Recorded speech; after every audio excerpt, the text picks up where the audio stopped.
இந்த கூட்டத்தின் ஆட்டத்தை ஒழிப்பேன். மக்கள் அரசியல் என்ற அந்த சவுக்க கையில் எடுக்கலாமா? யாருக்கு எதிரான தானே கேக்குறீங்க? வேற யாரு? மறைமுக உறவுக்காரர்களான பாசிச பாஜகவும் பாய்சன் திமுகவும் தான்.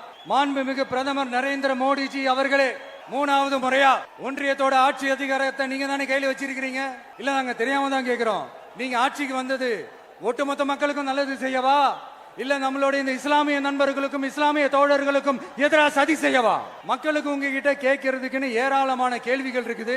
அதனால அவங்க சார்பா, அவங்கள ஒருத்தனா, அவங்களோட ஒரு உண்மையான ஒரு பிரதிநிதியா உங்ககிட்ட சில கேள்விகள் கேட்கணும். மிஸ்டர் பிரைம் மினிஸ்டர் அவர்களே, நம்ம தமிழ்நாட்டு மீனவர்கள் கிட்டத்தட்ட ஒரு 800 பேருக்கு மேல இலங்கை கடற்படையால தாக்கி அழிக்கப்பட்டிருக்கிறாங்க. அதை கண்டிக்கிறதுக்காக உங்களை பெருசா எதுவும் செய்ய சொல்லல. சின்னதா ஒண்ணே ஒண்ணு மட்டும் செஞ்சு கொடுங்க.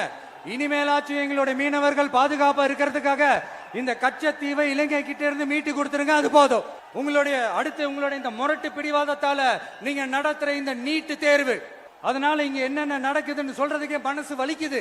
அதனால அந்த நீட்டு தேர்வு தேவையில்லைன்னு அறிவிச்சிருங்க. அது போதும். செய்வீர்களா திரு நரேந்திரபாய் தாமோதர் மோடிஜி அவர்களே?